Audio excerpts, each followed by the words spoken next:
আসসালামু আলাইকুম, শুভরাত্রি। সবাই কেমন আছেন? আশা করি ভালো আছেন। আমি অনেক ভালো আছি, আলহামদুলিল্লাহ। আজকে একটা বিষয় কথা বলবো। আপনি অনেকে একটা বিষয় ভুল করে, সেটা হচ্ছে আপনারা কমেন্ট অপশনে যে আপনাদের ফোন নাম্বারটা দেন। দেখেন, এইটা আসলে করাটা ঠিক না। আপনাদের পার্সোনাল ফোন নাম্বারটা সোশ্যাল মিডিয়াতে এইভাবে ওপেনলি কখনো দেওয়া ঠিক না। আর কেন দেওয়া ঠিক না সেটা আমি আপনাদেরকে বলছি। একটা আপু আমাকে অনেক লম্বা একটা মেসেজ করছে, পার্সোনালি মেসেজটা পড়লাম। উনি অন্য একটা লোকের ভিডিওতে ওনার নাম্বারটা দিয়ে ওনাকে, যার ভিডিওতে কমেন্ট করছে, ওনাকে বলছিল ফোন করার জন্য। তো ওইখান থেকে অন্য একটা লোকে তার নাম্বারটা সংগ্রহ করছে, পাইছে। পাওয়ার পরে ওনাকে ফোন দিয়েছে, ওই আপুটাকে ফোন দেওয়ার পরে বলতেছে, দেখেন আমি ইতালিতে ভিসা দেই, আমি আপনাকে ভিসা দিব, আপনি যদি আসতে চান তাহলে আপনার পাসপোর্ট আমাকে জমা দেন।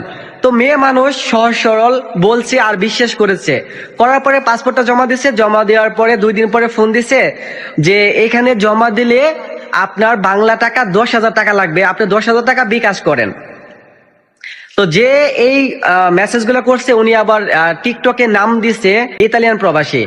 তো ইতালিয়ান ছবি দিছে, কিন্তু থাকে সে বাংলাদেশে।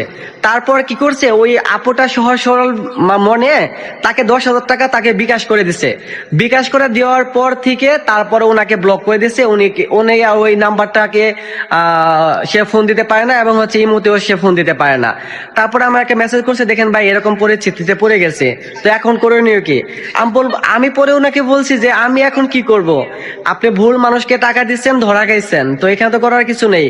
আর 10,000 টাকায় কখনো ইতালিতে যাওয়া যায় না। বাংলা টাকা 10,000 টাকায় ইতালিতে যাওয়া যায় না। এখানে এই 100 টাকা আবেদন করতে লাগে না। আর আপনি 10,000 টাকা দিয়ে কখনো ইতালিতে আসতে পারবেন না। এই 10,000 টাকায় ওনার লাভ হয়েছে।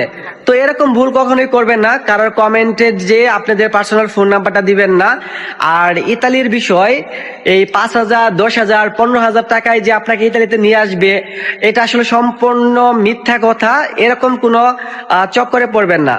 তো যদিও কারো কাছে বই জমা দেন, অনলাইনতে না দিয়ে আপনি যাই না শুই না বই যা তারপরে জমা দিবেন, যাতে কোনো প্রতারণার হাতে না পড়েন।